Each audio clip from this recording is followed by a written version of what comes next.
Wow, well, thank you guys for all for showing up. I wasn't sure, how many people I'd be speaking to today, so it's good to see a full room. Full disclosure, I am a little nervous to do this. This is my first big industry event that we had. I'm pretty used to doing video at this point, doing Facebook Lives, and some of you in this room know that I do the Agent Spotlight and have even been on the Agent Spotlight. And that's something that I've gotten really comfortable doing. But this is like a new arena for me, so I'm very excited to do this. Thank you guys all again for coming. Hopefully there's some stuff for you guys to take away. When I was coming up with the name for this, I knew I was going to be doing, something with video, something with social media, because that's really what I was diving into for the past few years and getting good at. And, our director of marketing, Art, who's working the camera in the back, when I told him this name, because I run everything past him, I'm just like, what about calling it the social media multiplier? And he asked me, just flat out, he said, what is the social media multiplier? Are you the one that's multiplying social media? I was like, not really. He's like, well, is it video that is what's multiplying your social media efforts? And I was like, yeah, kind of, but it's more than that, right? It's about the science of social media and how to best work the algorithms and how to best use these systems in order to, help your efforts. Because I know from personal experience, I wasn't sure how things worked. I would post and there would be no science behind it. I would post something and I wouldn't understand when people were going to engage with it and why people would engage with certain things. And then over the past few years, I did a lot of research. I worked with Carl, I worked with Olivier, and we really got down to the bottom of what actually works and what doesn't work. So that's going to be a part of it. We're going to talk a little bit about lead gen. We're going to talk about generating buyer leads. We're going to talk about generating some seller leads. We're going to talk about teams, which I know that we have some team members and team leaders in this group. And then we're going to talk about how we can grow these teams in general and how we can help retain the team members that we already have. A couple things that we're going to unpack. Again, we're going to start with the science of social media. We're going to talk about lead gen. We're going to talk about the hierarchy of communication, which I'm excited to go over this one because I didn't think about communicating in the same way that I do now, right? It's like there's different ways that we can communicate, whether it be person to person, using video, calling people, texting people, and this is something that we're going to unpack. There's levels to it, right? There's different ways that you can communicate that are going to have a higher effect than others. And I'm really excited to go over that stuff with you guys because intuitively you might already know, but until you really start thinking about it, it's really going to make a better difference for you. And then strategies for team growth, and then I'm going to have a rant on video as I normally do in general. So. This slide I'm pretty proud of. It's blank right now, don't worry, there's pictures coming to it. But these are all pictures from the Agent Spotlight, which some of you guys know that I do. And the reason in which I chose these photos aren't just because they're some of my favorite interviews that I've done, but there's a bigger picture behind it, right? And we have Nick Bailey, the president of RE/MAX. You might be thinking, why did he put Carl up there twice? That's actually Wayne Frederick at the top. Carl's in the middle. Olivier Lewis, we have our own Victoria Pignataro and Kendall Ramirez. The reason why I chose these pictures is because it's not just me telling you that we actually embrace video and use video. It's everybody within our organization and everybody outside of the organization as well. We have leaders like Wayne and Nick Bailey that have embraced video. And then we have, Carl, Olivier, Victoria, Kendall, all using video as well. So, it's hard to embrace video. It's hard to embrace things that we're not comfortable doing. But when you're surrounded by great people in an organization that are already doing the things that you should be doing, it makes it a lot easier. So if anybody's afraid of actually using social media or doing anything like that, make sure you're surrounded by people in an organization that are already doing those things. And again, I started in this position 2 years ago, Director of Business Development. I'm in a growth role. I was never really passionate about selling real estate. I'm passionate about seeing other agents grow their business and growing the company in general. This is one of my favorite quotes. You can't build an adaptable organization without adaptable people. Individuals only change when they have to or when they want to. I think that goes without saying. I didn't want to embrace video. I needed to in order to grow my business. And I think that if anybody went to Wayne Frederick's training last month, you'll know that it's very important that we bridge the gap between us and our clients. So the science behind social media. Facebook and Instagram broken down in a way that you guys can understand, because when I was looking at Instagram, when I was looking at Facebook and trying to understand the algorithm, I was like, man, this is complicated. But when you actually think about it, it makes a lot of sense. So what is the Facebook algorithm? It's essentially, it's a scientific way of it breaking down these posts and organizing it in a way that it puts you in front of a post that you're going to engage with. And that's something to think about as well. It's not just, oh, is this a post you're going to like? And we know that we see a lot of political posts on Facebook. You're not always engaging with something that you like. You're engaging with something that is going to make you feel a type of way about something. So social media is constantly evolving. Going to this, I'm not going to go over every single point on this picture right here, but it just goes to show you that Facebook started in 2004. In 2007, it started with the like button. 2017, we started going with different reactions, like the heart reaction, so you loving something, the laughing emoji, you're finding something funny, and also like the anger emoji when you're just flat out refusing to agree with somebody. But just to show you on this slide right here, it's always evolving. So the good thing about this presentation is that I know that I could do this year over year and be able to add something to it, because we always talk about how the real estate market changes by the minute, and social media is very much the same way. Things that are popular today or things that are used today are often not used a few years down the line. And I remember that even 2 years ago, it was Carl obsessively talking about Clubhouse.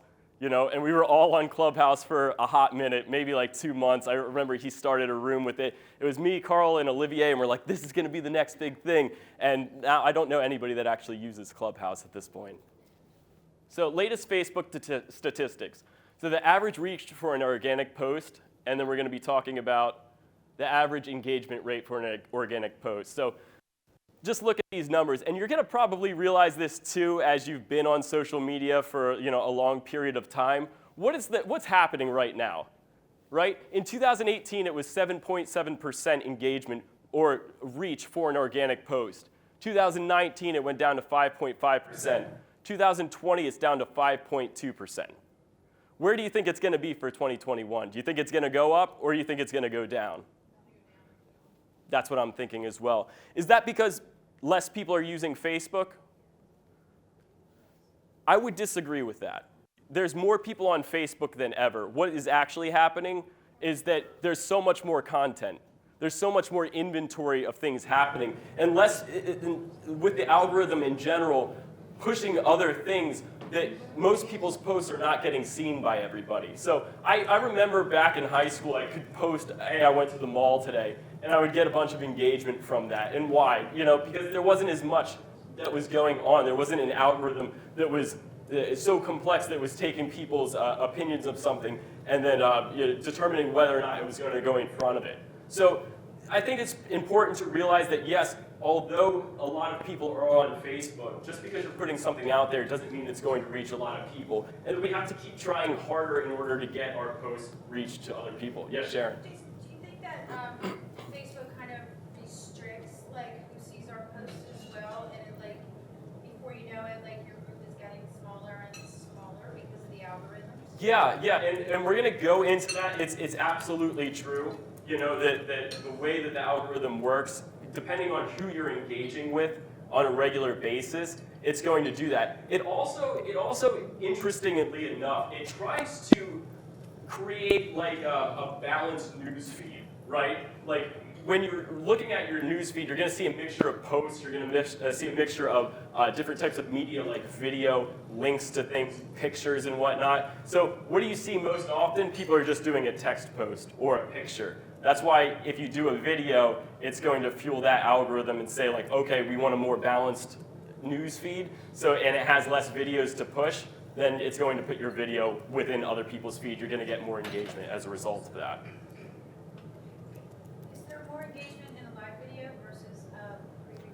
We're going to get into it. It's not that there's necessarily more engagement. It's about what they push. So anytime I'll go live, if you haven't muted me already, from the amount of times that I go live or that Carl goes live, it does send a notification that, hey, Jason Rivera has gone live. And that's going to allow someone to click on it and then go to that post itself, right? So the average engagement rate for an organic post is 0.25%.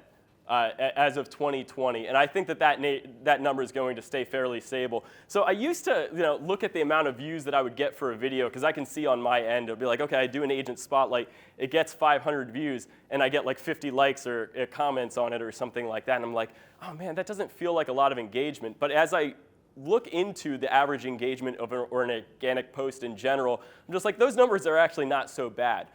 So obviously, what I'm going to be talking about is ways to work with the algorithm to get your content out there. But I must urge you guys that it's not just about the working the algorithm and getting people to like your stuff and comment on your stuff. If your posts are not quality material, then nobody is going to engage with it. So I can tell you all of the tips and tricks to actually work the algorithm, but at the end of the day, if you're not putting out good content, it's not going to be picked up by everybody.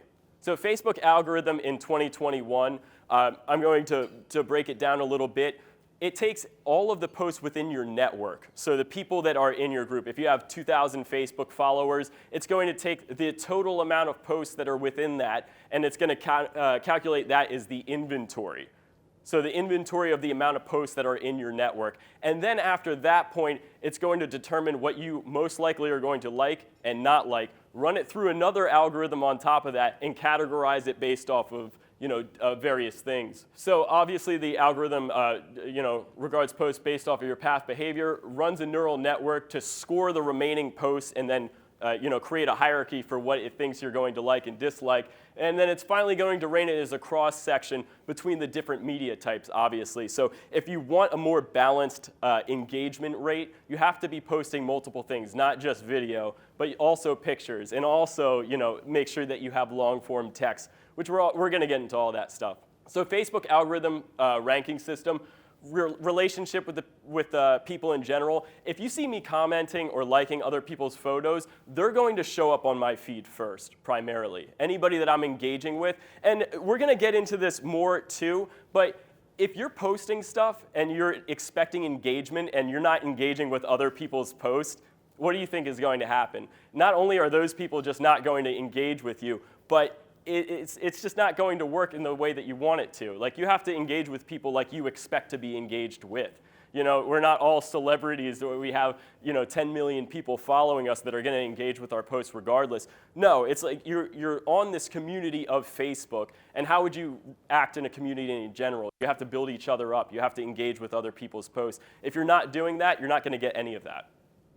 So popularity, based off of how many likes and posts it gets, content type, and recency actually does matter. And we're going to get into the times that are best for you guys to post and whatnot. But at the end of the day, yes, posting in the morning is great. Posting in the evening is great. Posting at 3 o'clock on a Friday during the summertime is not so great. And I've learned that from experience, because I used to put a lot of my videos out towards the end of the week. And again, if it's the summer and people are already out on showings, or people are enjoying their lives and going to the bars and whatnot, they're not going to be in front of their computers. It's not going to get fed through the algorithm. You're not going to get any engagement. Tuesday mornings and afternoons are actually great. So helpful tips. Live videos, as Sharon was saying before. Obviously, you get notified when live videos or someone is going live. So the engagement for that, I had a 49-second video the other day saying that there was 24 hours to go for the training, and I didn't have much content. It was just to invite, and I still got 20 some odd likes from that one post because a lot of you got notified. I remember Rocco was one of the first people to like it. It might have been like 5 seconds after I posted it, and I saw that he already liked the video. And tell me, was that because you were notified that I went live? Yes, all the lines for that. Yeah, of course. So obviously, people aren't comfortable going live, but if you do it, you're going to get more engagement as a result of it. Video length, like the algorithm changed a few years ago, right? Facebook wants to be more like YouTube. They want people going to them to actually watch and engage with more videos in general. So there is an important fact here. If the video is 1 minute length or longer, it's going to be fed through the algorithm in a different way. It's got to be original content, and it's got to be high quality content. I'm not just saying like the quality of your content you're putting out has to be good, but rather the video quality, if you're doing 1080p and whatnot, that is what's going to get fed through. That is going to be the important stuff that it's picking up on. And I'll also say this too. The second part of it is if it's 3 minutes or longer in terms of length engagement. It doesn't matter whether or not the video is 15 minutes or 30 minutes or 45 minutes. It matters whether or not you're engaging people for 3 minutes or longer. That's what's going to feed it through the algorithm again and maximize your exposure. As I was saying before, post time does matter. Again, don't do it at 5 o'clock on a Friday. No one's going to see it. Going back to video length, so you're saying based on the length of the video, you head through the algorithm in a way? Yes, it prioritizes longer One videos. better than the other, one favorable to the other, or not? Well, okay, so obviously live videos are like a hack to just notify people that, that you've gone live, and it's going to notify everybody in your network that hasn't blocked you already because they're annoyed of your videos. But the video length at that point too does matter, so it picks up longer videos in general. If it's a minute or longer, it's going to feed through the algorithm. And then if you do have a video that's longer than 3 minutes, it's about the engagement time for that video. If it sees that people are watching it for 3 minutes or longer, that is obviously going to be one of the top tiers that it scores it when feeding it through the algorithm. So it is very hard, to get people to engage with a video for 3 seconds. We're going to go into a little bit about the statistics about, how long people watch these videos in general, how quickly people are willing to scroll past it. It's very hard to get 3 minutes of engagement, but it is possible. I don't think I've done it yet. So comments and replies boost posts. You guys see we're commenting on each other's pictures and videos, especially within the company. We're not just doing that because we want to comment, hey, great job, but we're also trying to support that post and get more people to see it. That's why commenting and liking on those posts means so much. And obviously, anytime you heart or love something over like is a higher ranking on the algorithm, and we'll push it further than that. So if you want people to engage with your stuff and you want more people to see it, know that you have to feed through those things and actually do that. Post engagement, likes and shares. Same thing we were talking about before. If somebody shares your post, it's another way for Facebook to say, hey, this is quality material. People that aren't even associated with are sharing this post. It categorizes it as people actually liking it. Is there a way around the algorithm? Does anybody know the answer to this? Raise your hand if you think that there is. Okay, raise your hand if you don't think that there is. Okay, so if you raise your hand that yes, then yes, there is an actual way around the algorithm, and that is Facebook and Instagram stories. It's the best way to be able to get people to engage with your content because it's not feeding through the same algorithm. It just appears at the top. If you've noticed and you've added anything to your stories, you're going to notice that more people engage with your stories in general, right? So best practices for Facebook stories and Instagram stories. It's called a story for a reason. You got to create an actual story. Don't just post a picture of a house. Don't just post a video of you walking through a property. That's not what's engaging to people. Somebody who couldn't be here today that I actually included a text message that he sent me in preparation for the training because he knew that I was going to be talking about this. His name's Jace John. He joined our company about 1.5 years ago. He's done extremely, extremely well leveraging social media. He's one of the best in our company at actually doing it. He's doing amazing in his business, and he spends $0 on Zillow for buyer or seller lead generation, and he gets more than he can even handle.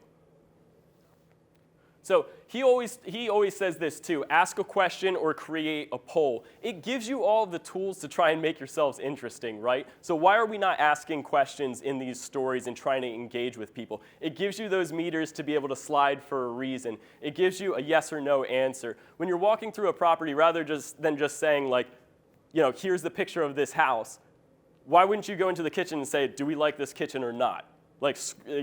Scroll the bar if you like this bathroom. Scroll the bar if you actually like this. And people will engage with it. People think that that's actually fun. And he gets more people engaging with him that way than he does on a post, just of a house or even just a post of a client that, closed on a property. change your Instagram name. It is very simple to be able to do that. With Facebook, you have to kind of keep it your name, obviously. But he said once he changed it to Millennial Realtor or whatever he is on Instagram, more people engaged with him that way because they just associated him with real estate just based off of his name. And with Instagram, it doesn't have to just be your regular name. You can make it fun, or you can make it relevant to your, to your career. So he says, I reply to stories, comment on other people's pages to congratulate them on something or to wish them luck. I want to build other people up. I've made a significant amount of connects that way. He's a very genuine guy. So anybody that knows him knows that he's got that magnetic personality, and he just attracts people in general. But what he said there really resonated with me because he's treating other people's social media how he wants his to be treated. And that's what you guys have to do as well. I was like this at the beginning too, where I would just post and ghost, and I didn't come up with that. Like, that is what people actually do. But if you want real engagement, you have to engage with your community. So lead generation and conversion strategies. This is something I'm passionate about too. Buyer video roadmap. I help design these different video strategies for our agents that are looking to utilize more video to increase their business, but don't really know where to start. And all of the material that we provide for our buyers can be leveraged as video. And a lot of the stuff that we used to do and just hand people within our company, we've leveraged as video as well. And it's seen great results. So just a few ideas for you guys. I've included some of the video lanes that this stuff should be that I think are going to be helpful too. Whenever you're engaging with a new client, especially if it's going to be a Zillow lead or a new lead in general, you should be making an introduction video for those people. So any video or any conversation that you have with them should be like, hi, it's Jason Rivera. I'm very excited to work with you guys. I know we just had the conversation that you're interested in this, this, and that. If anything is to change, please let me know. I'm going to start the process. I can't wait to start working with you guys. And sending that video to your clients. And it's a quick 30 to 45 second video, maybe even 60 seconds in max length. But these are just some quick videos for you guys to be able to use.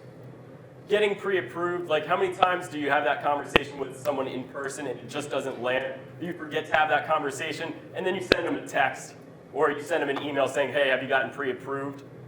You should really be making a video stating the importance of pre-approvals. And I know we have Mike Levine in the room. We have Joe Urcioli with our company. We have quite a few mortgage lenders that would be more than happy to help you guys really strategize the way in which you should be explaining the importance of the mortgage process and the pre-approval process. Appointment confirmation and instructions, submitting an offer. You could go down the entire line of the transaction and make a quick video about that. And I promise you, people engage with this stuff more. Your conversion rate will go up if you're making videos because people are engaging with it more. And when we get to the hierarchy of communication, you'll understand why. Renting versus buying, any market updates, all that stuff is good video content for you guys to make.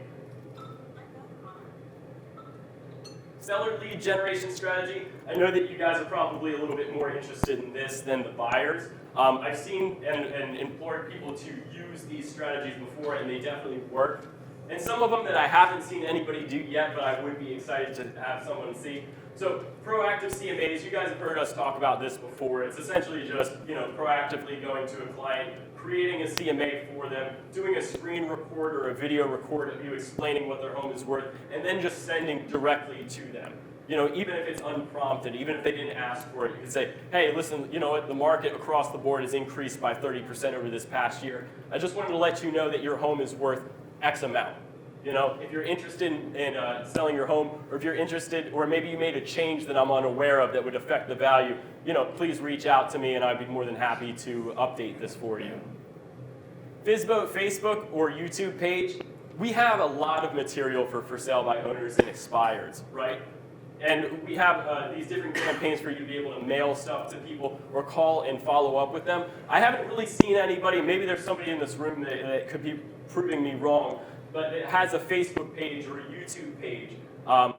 Actually have the steps to get your home sold as a for sale by owner and making videos around that. And then just actually having a Facebook page that you can email those links directly to these people, or for them to be able to find on their own, or for you to email that link that they can actually engage with and find help with. You could also do that on YouTube as well. I think both platforms are good.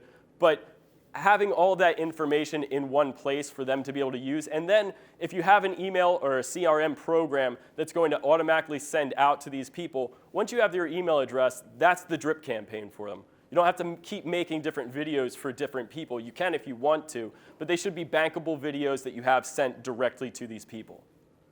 You could do the same thing with expireds. I personally think for sale by owners are the target for today's market. I mean, I know a lot of you in this room are probably targeting for sale by owners right now.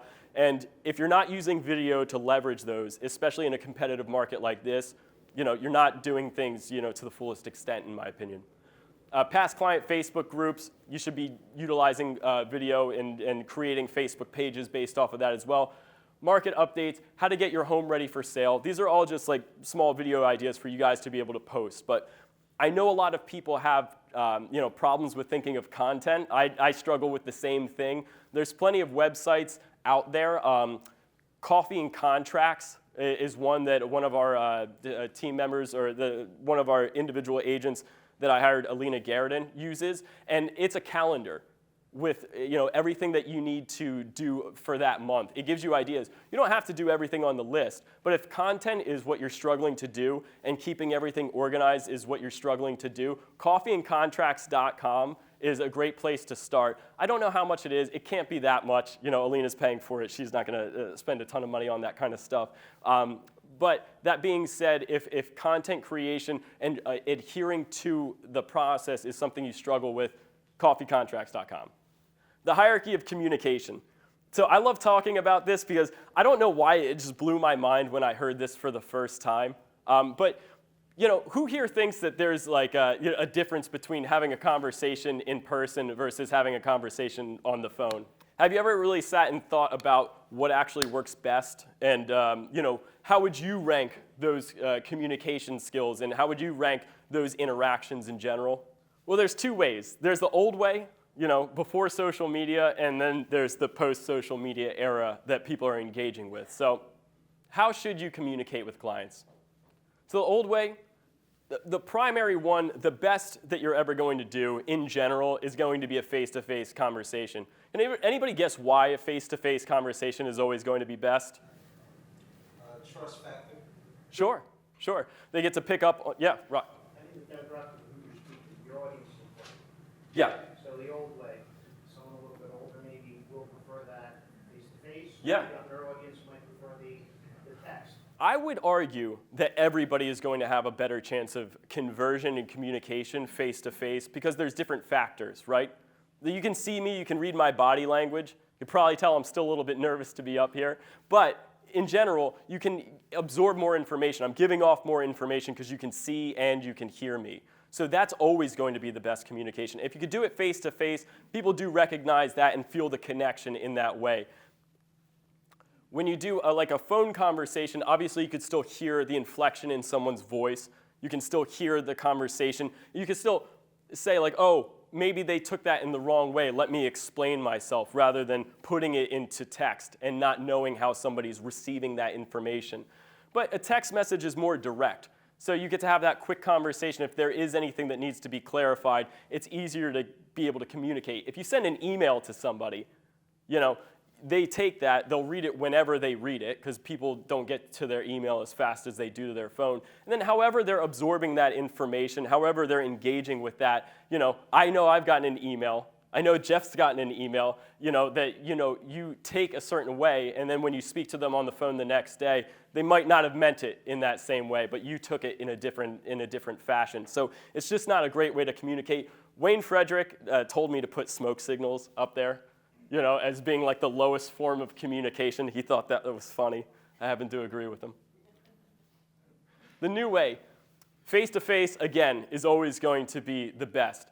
Video in a two-way communication, I believe, is going to be the next after that. Why is that? Because you can still see my body language. We don't have the same connection as being in the same room, but like a Zoom call or a live interview or even just video in general, you can still read my body language. You can still hear the inflection of my voice. It's still a better way of communication. Then followed by phone. I would argue that direct messages on Facebook and Instagram are taking precedence to text messages right now. I know that some of you engage with your clients and you probably think that engaging with text message is the way to go. But if you don't have strong enough rapport or they're not somebody that you're that comfortable with yet, in my opinion, direct messaging on social media works better. I communicate with most agents that are outside of our company using Facebook direct message. And I get way more engagement and responses back. People feel way more obligated to have a conversation on Facebook DMs than they do with a text message. So I implore you, if you've been reaching out to a client that you actually have on social media and they're not responding to you, try Facebook direct message. It'll work, or you'll have a higher chance of it working, trust me. And then obviously, text message after that, great way of communicating. Email, and then if you wanted to put smoke signals under that, you could as well. So individual and team growth, 5 steps to productivity. So we talked a little bit about video. Now, how do we implement this kind of stuff? We talked a little about the things that we should be doing, but how do we as individual agents and how do we as team leaders inspire growth within ourselves and within our team in general? Well, there's 5 ways. 5 ways. I don't think that there needs to be more than this to actually inspire productivity. Starts with information. So providing information to your people, getting information for yourselves, like at an event like this, right? Taking action. That is the second one. That is arguably the most important, is just taking action in general. Accountability and inspection, having somebody adhere or help you adhere to your own program, and also to be able to inspect your business and to be able to look into it and say, like, okay, these are the changes you should be making. Then skill building, doing those role-playing conversations, working on how you're dealing with buyers, how you're dealing with sellers, and then to recommit and to take action again needs to be the last thing that you do in order to inspire productivity. I cannot stress enough how simple that it should be in order to adhere to a productivity standard. And I've learned this from my role as being on someone else's team to also working within the company as well. This is the stuff that actually works. So team growth. So we have a lot of team members in here, team leaders that want to grow and scale their team, which I love. Like I love being in this role as well because I view our brokerage firm as a team itself, right? I view my role as the growth role for the company. So I feel like our company is a team that I'm constantly trying to grow, that I'm trying to provide value to. And for you team members, a lot of this stuff is going to be relevant. Anything over like a 5 to 10 team member, this is going to be extremely relevant because it's a lot of stuff that works on the brokerage level. But again, I think you need to start thinking about it in this way, especially if you're thinking about starting a team or growing a team. It's all about recruiting. You have team members, they're going to stay, for a certain amount of time. They might leave, but if you're not constantly recruiting for your team, then your team is only going to shrink over the years. Like, people don't stay forever. Things happen in their lives, like, they'll get less productive over time, or something might change and they might have to move away. And some of the biggest mistakes that I've seen people make. So I'm a little bit passionate about this. You want to recruit to the number of transactions you want rather than focusing solely on trying to make your team members more productive. Everybody's got like an average number of transactions that they do, and it sounds a little bit harsh putting agents to certain numbers of being like, oh, this is your production level, but these are the numbers like across the board, right? Can anybody guess how much the average agent closes in a year that's like a full-time agent? 12 to 13? 8? Anybody else? 5? Okay, so the average from like a brokerage firm level is actually 10. That's the number that you have. So if you have a team of 5 so far, and you guys are producing 80 transactions, that's great. That's a small enough scale where you could probably do those numbers and surpass that 10 mark. But if you're trying to get to 100 transactions, because of attrition, because people get beaten down with life, or life events happen and things change and people leave, or people don't do as good as they did from the year before, you need to be constantly recruiting for the number of transactions you want. So if you have 5 people and you're doing 80 transactions, you want to get to 100, you better be recruiting 2 agents that year. Because in order to scale your business, in order to grow your business, the biggest mistake that I see people make is trying to train up their team members. You know, you can provide all the training, you can provide all the leads that you want, but there's only so much that they're going to do with that information. And sinking too much time and money into training up your agents is one of the biggest mistakes that I see people make. You want to, in order to help retain these team members, you want to be able to, promote them, within the company yourself. If you're not leading your own people, they're not going to stay long term. And that's something I was talking about before when I was saying, like, adopting video, adopting all the processes that I have so far was only possible for me because everybody else around me was already doing it. I wasn't the first one in the company to do video. I wasn't the last either. But, I needed to see Carl doing it. I needed to see him actually taking the lead on this. I needed to see Olivier doing it as well for me to start being able to do it consistently. And that's the thing about you guys, too. If you're looking to actually start video, I think you're in a really great company to be able to do that because, like, across the board, we have agents doing video. And that being said, for your team members, don't be asking them to do anything that you're not willing to do yourself. You shouldn't just say, hey, you should take on video. Hey, you should be working social media if you're not leveraging it fully yourself. So video. So raise your hand if you're utilizing video in your day-to-day business. And I'm not just talking about posting a video of a house. I'm talking about actually building a brand. I'm talking about face-to-face with the camera and building your business. Raise your hand if you're doing it consistently. I see Carl raising his hand in the back. You don't count. But he is. So if a picture is worth 1,000 words, then a 1-minute video is worth 1.8 million words. Now, how did we reach those numbers? Is that a number out of thin air? Not really. If a picture's worth 1,000 words and you have 30 frames per second on a video, times that by 60, that's 1,800. 1,800 times 100 is 1.8 million. So that's how we get to 1.8 million words worth of video for a 1-minute video. So, might be a little bit harder to read on this slide. 1 second. That's how long it takes for your brain to intake some information and have it completely dissipate. So when you're scrolling through Facebook, if you're just looking at something, it goes away almost immediately. 5 seconds if you're looking at it and you auditorily hear it. So obviously a video accompanied by sound, you have 5 seconds. That's a 500% increase in engagement from just something that you would normally read to something that you're looking at and actually hearing. So you have a 500% greater impact. If you're utilizing social media appropriately, you guys should be focusing on how to create a greater impact in general. If you're not completely focused on how you can leverage your engagement and leverage your actions, then you're just going to be posting and nobody's going to be paying attention. This is the part that's actually disheartening about doing the video, right? 70% of the Facebook videos are watched with the sound off, right? So what does that actually mean, right? So it's people are scrolling through and they're just literally watching the videos as they're playing out. So you're taking a look at things going on and you're watching the head bob back and forth and you might be watching me.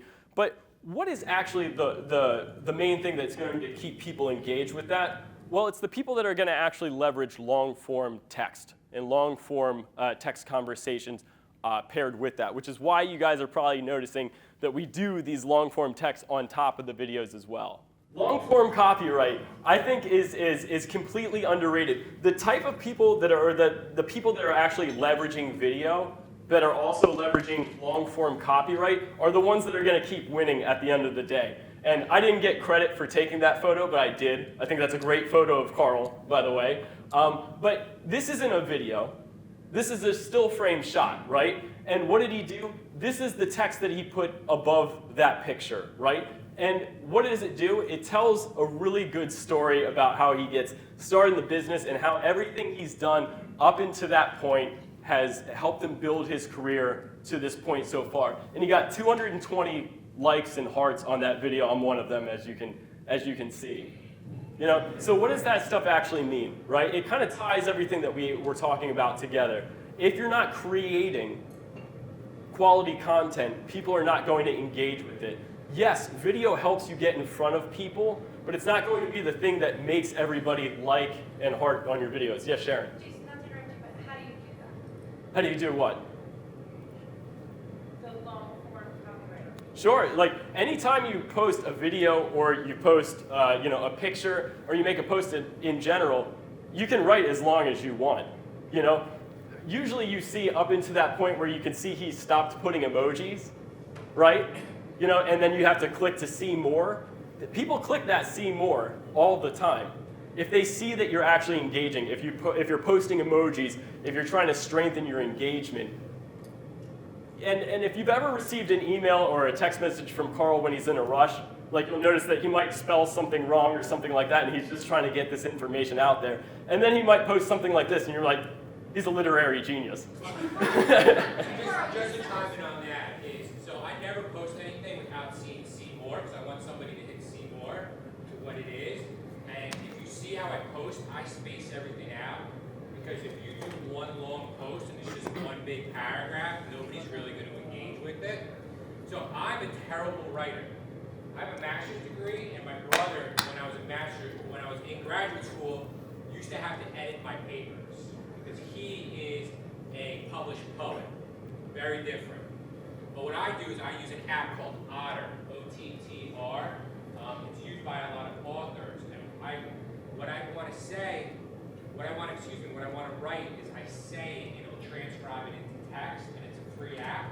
And then I copy, paste it, I reread it, and post it. But some of the biggest engagements I have in my post are a picture with a long form copy.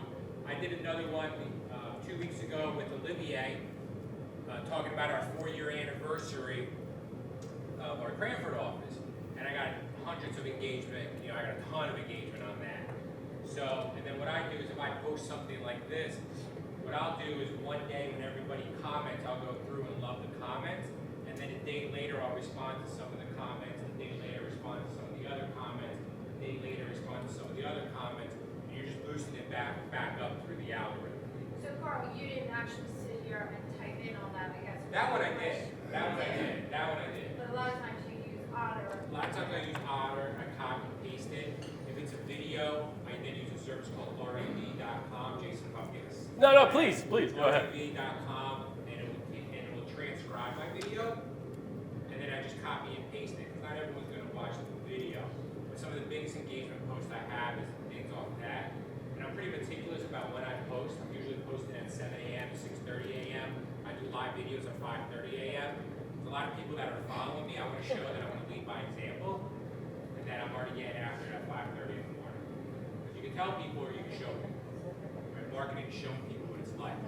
So I'm very meticulous with that. And some people think I'm crazy for going live at 5:30 in the morning, but I'm up. My brain's already going. Otter, I think it's OTTR. Something like that, yeah. Yeah, and that just goes to show you, he's factoring in a lot of different things here, right? But we know that people aren't necessarily watching our videos with the sound on. If they are watching the videos with the sound on, then they're recalling, there's a 30% chance that they're going to remember or retain 30% of the information 3 days later.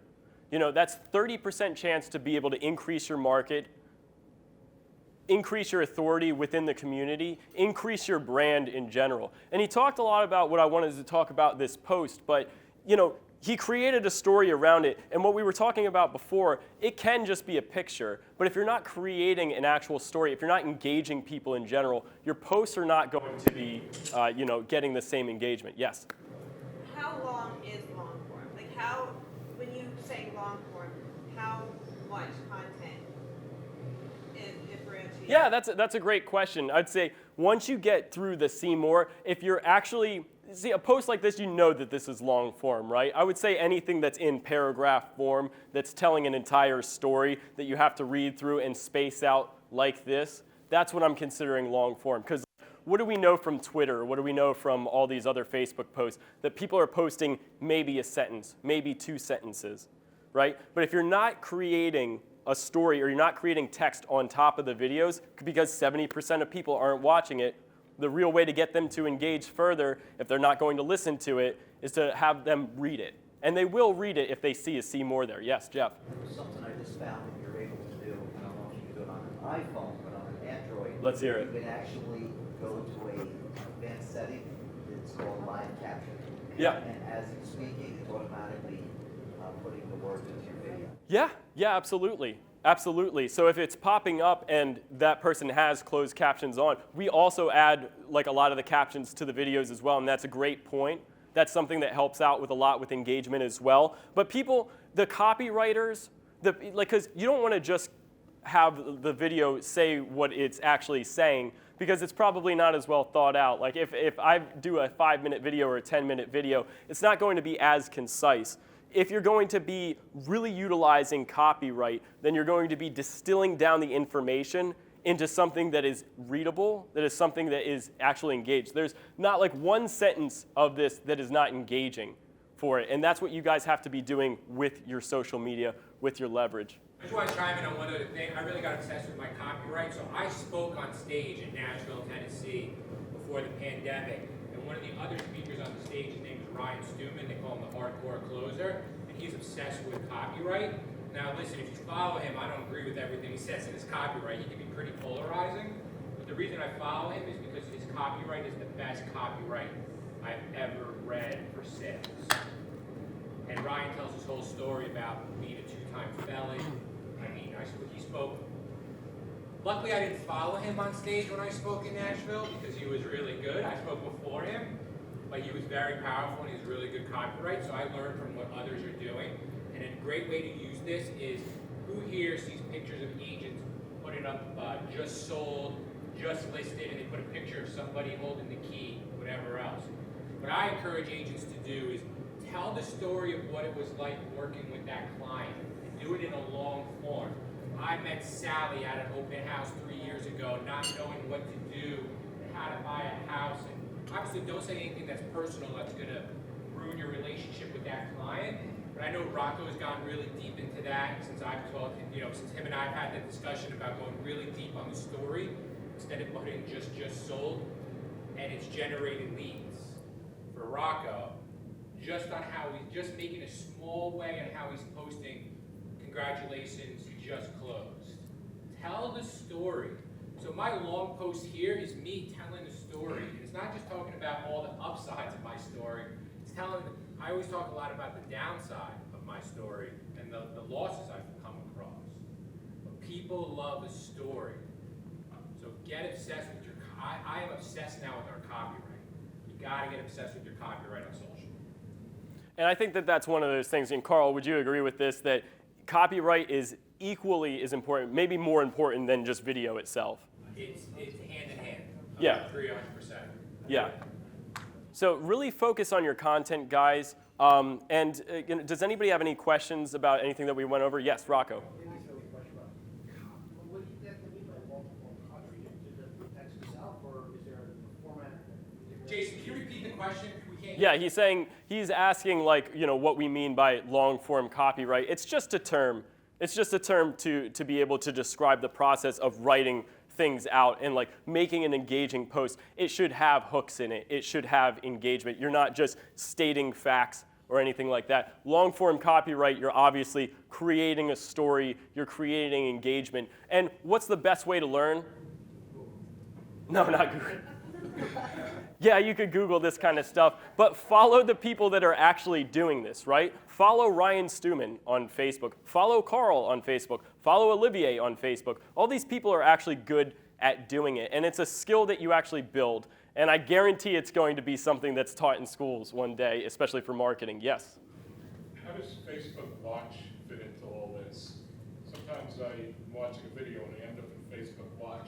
Do all videos go into Facebook Watch? Or? It's part of their algorithm. I don't know exactly how they decide to pick up Facebook, and allocate videos towards Facebook Watch. But yeah, if you go on there, you'll see a lot of those DIY videos and stuff on there, and those are because they have such engagement. It happens to me all the time where I'm 3 minutes into a video of somebody plasti dipping a bowl or something like that. I'm like, how did I get here? Why am I watching somebody make a bowl out of a stump? It's just but for whatever reason, it's super engaging and it draws me in every single time. Does anybody else have any questions? Yes. Yeah, should we do all this from our private Facebook page or from our business? That's a great question. So Facebook pages versus regular pages. I had a slide in there. I don't know where the slide went. I have to find it. Yeah, but there are instances where you should absolutely have a Facebook page, right? Does anybody know what some of those reasons might be? Olivier? Boosting posts? Boosting posts, you got it. Yes. Everything else outside of boosting posts and possibly like creating like a campaign that you're having people engage with should be on your personal page. And why is that? Because people want to engage with your content. If we're talking about a formula, like Carl, what would you say would be like the best way to allocate from personal posts to business posts? Like what should the ratio be? Yeah, and we try to do something motivational, something business, something personal. Yeah. So kind of like a third, Yeah. when posting, because if it's all business, people tune it out. And if it's only just like what you're eating for lunch, people will tune it out. Yep. So we try to do a mixture of all three. Yeah, so people unfollow business pages all the time. If you're creating a business page, you're literally just putting all the content that most people don't want to engage with in one place, and you're trying to push that.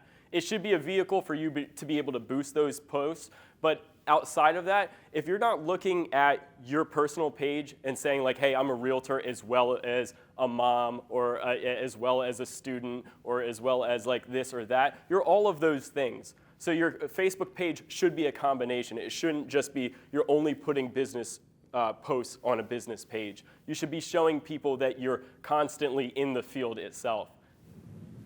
The one advantage to posting on a personal page is you can control who sees it. On a business page, you can't exclude any groups. Yeah. On a personal page, you might just want to target post a certain subset of your friends, and you can Yep. control that. On a business page, you can't. Yeah, absolutely. And if you notice your posts on, like Rocco is like a perfect example of this. Rocco has a business page. Like how many likes and comments do you get on your business page in comparison to your personal page? It's pretty mixed. Yeah. It's pretty, Based off your content, and your content's also very good, so you're posting a lot of the same stuff on both pages to maximize the ability for people to see it. But yeah, Carl. And what's the last thing I want to chime in is on my public page, my Facebook page is completely public. Yeah. Because what's going to happen is when you meet a client or you're going to go in and meet with the seller, they're going to Google you and look you up on social media. And they're going to want to validate you through your pictures and everything. I mean, there's people I've met who I don't know, like your daughter is adorable. I've seen it on social media, And you also, that's why once you post and put it out in the world, you can't bring it back. Yeah, but you're not afraid to post personal things? Anything I'm posting personal is not something that I don't mind sharing. I'm not sharing my views on this, on life, on the world. Anything I'm putting out there is I don't mind having out in the world. And if it's something that I'm questioning whether or not I want out in the world, I'm not putting it out there. But people want to see a personal side of people that they're doing business with.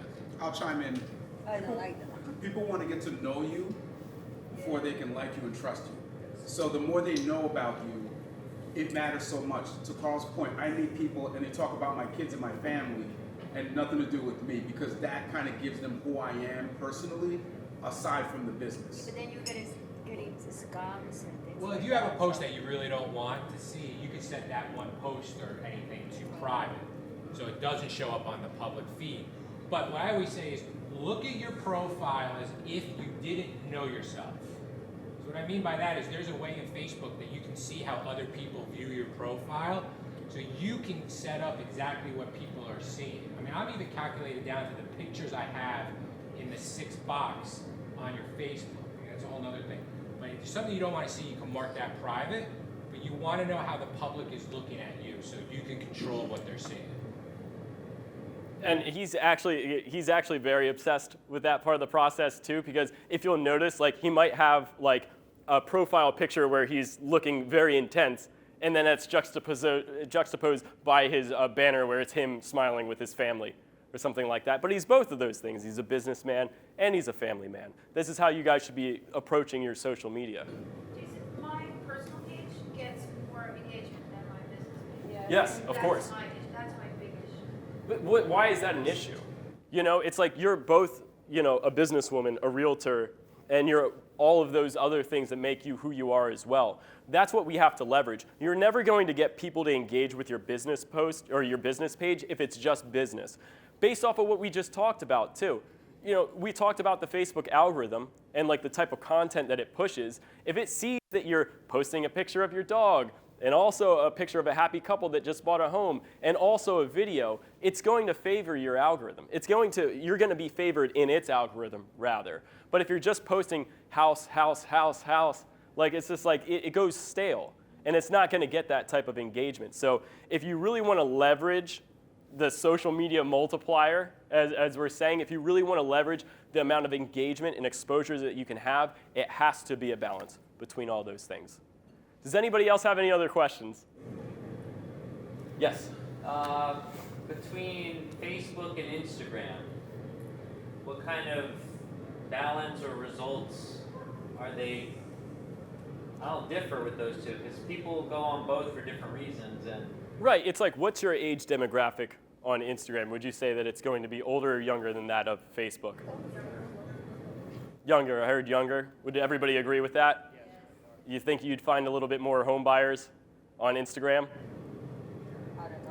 Probably, especially with the way that Jace John like utilizes it in general. He gets a lot of first-time home buyers. He gets a lot of buyers that are engaging with those posts. He also geotags those posts too to say whatever area he's actually in, which he gets people because his page is public. People that he doesn't even know are commenting on his stories and commenting on his pictures saying that they need help with real estate. So make sure that your pages are public. Yes. On Instagram, I have started doing reels, and sometimes my reels are shared to Facebook, and then I get like a ton of engagement. Yeah. But then, what can I do to make that happen more? Because other times they're not, and then it's just the regular like. There should be an option to be able to post to multiple platforms, especially when you're doing like a post on Facebook or Instagram and it's one of the stories. You can post to both of those platforms. But it's not shared. I'm not sharing it to. Oh, my you mean Facebook. it's picking up It's on the picking it algorithm? up and then putting it on Facebook in those. So I can touch on that right now. So Instagram, if you're doing Reels, is making that very prevalent and showing because they're right now trying to combat TikTok's presence. So if you're doing Reels, Instagram algorithm is pushing that out because they want people to see the Reels because they don't want the Reels done on TikTok. They want it done on Instagram. So what Is are? there anything I can do to make that happen Yes. more often? Because it doesn't always Just happen. keep doing it. Yeah, there's no way to like just like boosting in everything you're doing now and getting comments and people engagement with it is always good. There is something you can do, and that's like the popular sounds that people are using, the popular filters that people are using that are like, you kind of see all the same type of TikTok videos and yeah, like you hear the same sound behind like a different person doing an action relevant to that sound. If you're taking like the popular sounds and whatnot, it will favor that algorithm because it already says, oh, this is what's popular right now, and it'll engage with it. So yes, you can do that. Yes, Sharon. What do you prefer, Reels or, I mean, obviously, you know. I'm a we're Facebook talking guy. about Like video, but- all realtors in general are on Facebook. I don't even see my friends' posts anymore. It's just realtors because those are the people that I engage with the most, right? If I see something that Jeff sold or something that Rocco sold or something that you sold, like I'll engage with those posts. So my entire Facebook feed is all realtors, and this is what I spend most of my time on. Because on my Facebook, like right now, I can see Reels. So Mhm. that's being posted through Facebook or through Instagram, and then the Instagram is tied together with Facebook. Well, yeah, Instagram and Facebook are by the same company, so they're constantly feeding each other. Exactly. And we'll do a training on Reels. We'll do training on TikTok and Reels later. I'm not a pro in that stuff, but yes, repeat. Jason will be doing that training. Yeah, Vicky will be doing that training. So, quick question regarding reviews. How important do you think it is to get Google reviews as well? Google reviews, I mean, Carl's been on that one pretty recently. I mean, like if you can do it, it definitely validates yourself in the marketplace, which is just a further way to like up your authority score within your market. But it also depends on what you're doing in general. Like, are you boosting your content using Google advertisements? Are people Googling you in that way to be able to see it? Carl, do you have any thoughts on that? I mean, personally, I think right now Google reviews is huge. Get on it now or get left behind. you, I mean, see, when we ask a client for a review, I mean, I usually go with Zillow and it's worked well, but, you know, asking someone to write, so should I just push more of Google? I would push Google reviews. Google reviews. I would push Also Facebook reviews, I wouldn't push Facebook reviews. not Facebook reviews. They won't get seen. No? You want to have, you know, I would do Google reviews. Google's going through a whole thing right now. Google local service ads, which I've talked about. You know, if you're searching best realtors, you're screened by Google. I mean, this is a whole nother training.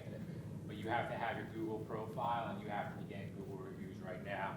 We could do an SEO And do training. it now because they're making them harder and harder to get. They're scrubbing them more, like they did with Zillow. And it's only going to get harder. So I would be on that right away.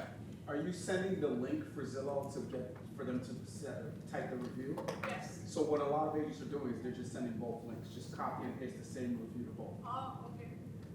Carl, I have a program through HomeSnap where I actually send an email through HomeSnap to my clients and requesting a review, and then they post the review on HomeSnap, and then it gets pushed out to Google. Is that similar to what you're talking about? I'm not really familiar with the way HomeSnap does it, so it's tough for me to answer. But I would just say, you know, wherever you have your Google profile, like a business profile, Right. just make sure you're getting, and if HomeSnap's doing it, great, continue it. But I would just continue to do it, you know. Who here is interested in the whole Google reviews thing and Google Ads? We'll do a training on that. We'll do a separate training on that. I could unpack a whole, I could go real deep on that. Yeah, maybe that'll be the next one. But guys, thank you all so much for coming. It was really fun to be able to do this for you guys. Thank you, Carl and Olivier, for helping me do this, and thank you all guys again for coming. I really enjoyed doing this. Great job, Jason. Thank you. Great job.